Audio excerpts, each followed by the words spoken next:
students, how are you? I hope all are fit and fine. Students, we were doing chapter number 4, executive. Executive means कार्यपालिका.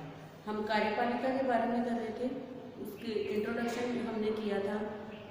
Now we are doing about the President of India. We will take a short revision. President of India यानी कि भारत के राष्ट्रपति. President of India है, भारत के राष्ट्रपति हैं. वो क्या है? Union executive consist of president, vice president, prime minister and council of minister. जो कार्यपालिका है, कार्यपालिका के अंदर कौन कौन आता है? हमारे राष्ट्रपति आते हैं, उपराष्ट्रपति आते हैं, प्रधानमंत्री आते हैं और साथ में मंत्रिपरिषद. ये सारे के सारे किसका पार्ट है? हमारी कार्यपालिका का पार्ट है, एग्जीक्यूटिव का पार्ट है. Nominal head of the Republic of India. और जो प्रेसिडेंट है, प्रेसिडेंट ऑफ इंडिया है, वो क्या होता है? नॉमिनल हेड होता है रिपब्लिक ऑफ इंडिया, यानी कि जो गणतंत्र भारत है उसका नॉमिनेट किया जाता है राष्ट्रपति को, तो ये नॉमिनल हेड होता है. यहाँ पर रिपब्लिक ऑफ इंडिया क्यों बोला गया है? यानी कि गणतांत्रिक भारत. ठीक है, रिपब्लिक का मीन्स है कि जहाँ का हेड है वो इलेक्ट होता है, उसको ऐसे ही अपॉइंट नहीं कर दिया जाता.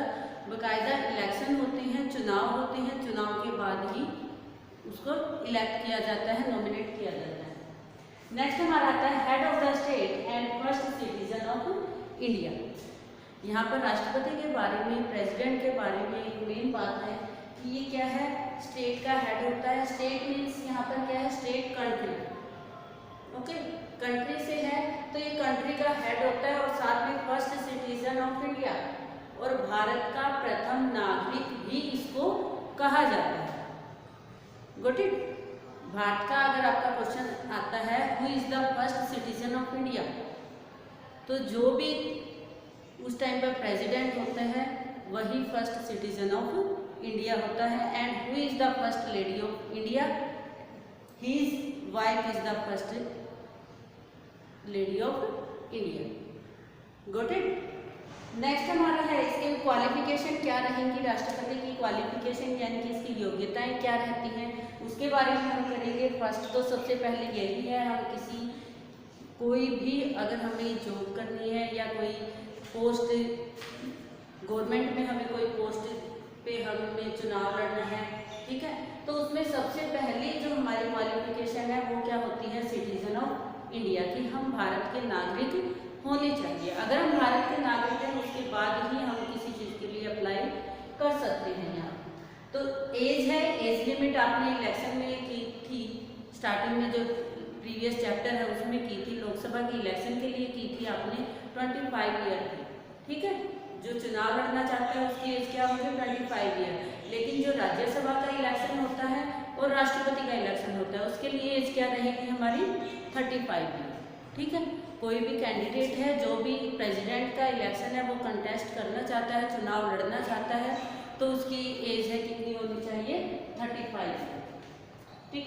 नेक्स्ट हमारी इसकी क्वालिफिकेशन में ही आएगा did not hold any office of profit under state centre.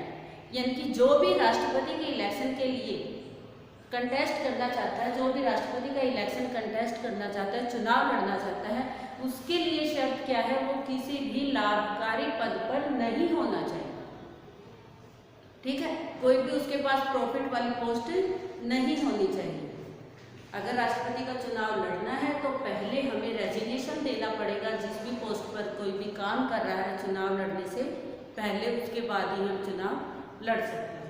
Next हमारा है must be qualified for the election as member of Lok Sabha. इसके साथ कौन सी शर्तें पूरी करनी चाहिए? जो लोकसभा के मेंबर के लिए आपने प्रीवियस चैप्टर में भी की हैं कि जो लोकसभा के मेंबर के लिए जो भी शर्तें होती हैं, जो भी क्वालिफिकेशन होती हैं, वो सारी फुलफिल होनी चाहिए राष्ट्रपति के लिए.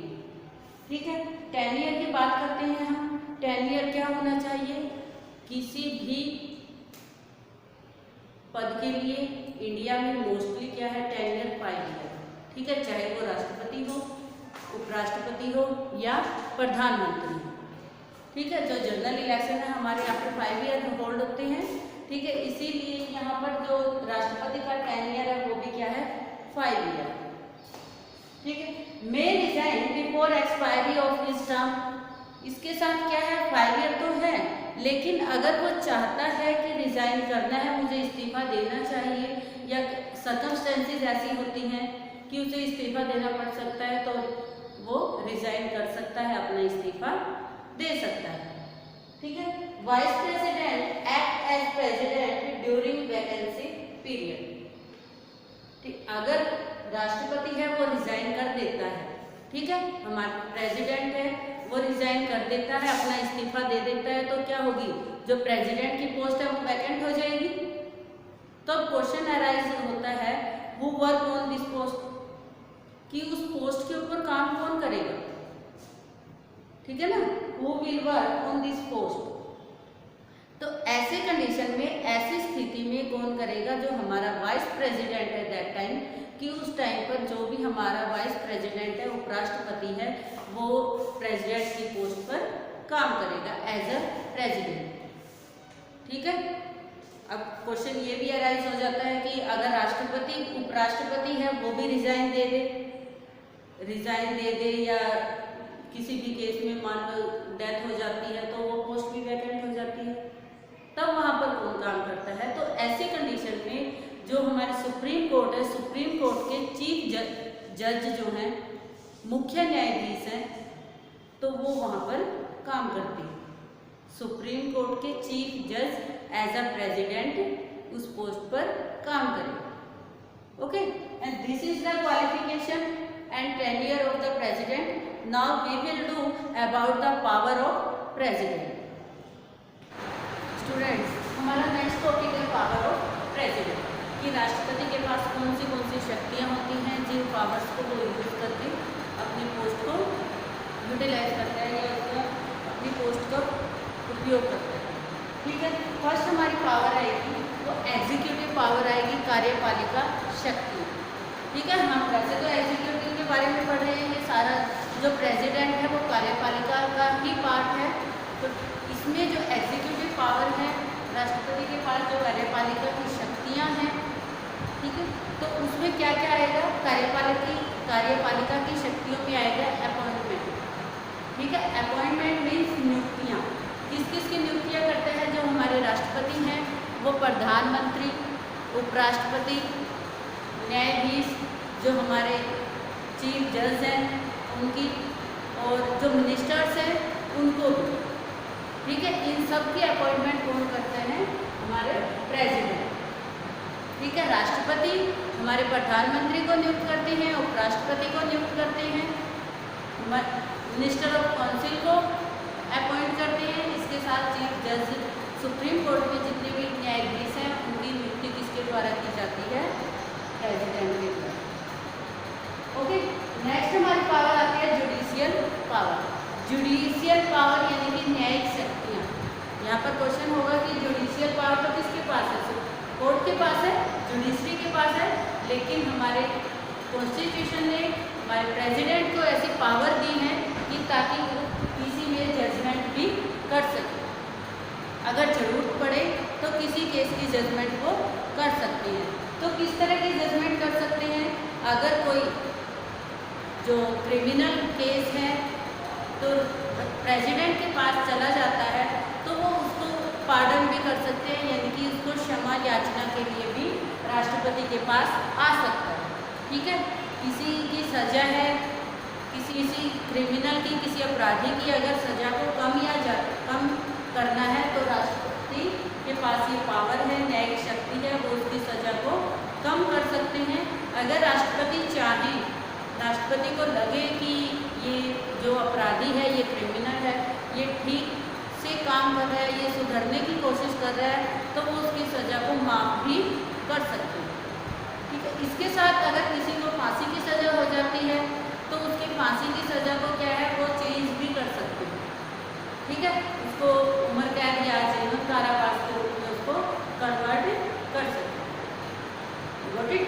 नेक्स्ट हमारी पावर्स आती हैं डिप्लोमेटिक पावर, डिप्लोमेटिक कूटनीतिक शक्ति, ठीक है। डिप्लोमेटिक पावर में क्या होती हैं, जितने भी एक देश के दूसरे देश के साथ जितने भी एग्रीमेंट होते हैं, समझौते होते हैं, जो पॉलिसी बनती हैं, उसके ऊपर जो साइन होते हैं वो किसके बिहाफ पर होते हैं, प्रेसिडेंट के बिहाफ पर होते हैं। ठीक है, उनके नाम पर जितने भी समझौते किए जाते हैं, आपस में पॉलिसी बनाई जाती हैं एक देश की दूसरे देश के साथ, वो सारी की सारी किसके नाम पर होती हैं, राष्ट्रपति के नाम पर होती हैं। ठीक है, भले ही उन एग्रीमेंट को एक्शन का रूप कोई और दे, ठीक है, तो वो किसी और के द्वारा करवाई जाए, लेकिन वो राष्ट्रपति के नाम पर ही होती हैं, उसके ऊपर राष्ट्रपति के साइन मस्ट हैं, जरूरी है। नेक्स्ट पावर आती है हमारी मिलिट्री पावर। मिलिट्री पावर में यानी कि सैनिक शक्तियाँ, सैनिक शक्तियों में क्या होगा, राष्ट्रपति एक सैनिक के रूप में काम तो नहीं करता, लेकिन कोई कंट्री का जो हेड होता है वो फर्स्ट सिटीजन है, पूरे देश का हेड है। इट मीन्स वो जो हमारी मिलिट्री है, मिलिट्री का भी हेड है। ठीक है, जो तीनों सेनाएं हैं हमारी, मिलिट्री है, एयरफोर्स है, जो इसके साथ नेवी है, और जो हमारी बॉर्डर पे फोर्स है, स्थल सेना, वायुसेना और जल सेना, जो तीनों मिलिट्री हैं, उनके तीनों का हेड कौन होता है, प्रेसिडेंट। ठीक है, तो इस तरह से मिलिट्री पावर भी है वो इसके पास है, हमारे प्रेसिडेंट के पास भी सैनिक शक्तियाँ भी हैं। जो भी ऑर्डर आते हैं तो वो इन्हीं के नाम से इश्यू के पास होते हैं। नेक्स्ट हमारी आती है इमरजेंसी पावर। इमरजेंसी पावर में क्या होगा, जो आपातकालीन की स्थिति हो जाती है, आपातकाल के समय भी जितने भी कानून बनते हैं, जितनी भी नीतियाँ बनती हैं, वो किसके नाम पर बनती हैं, राष्ट्रपति के नाम पर ही बनती हैं।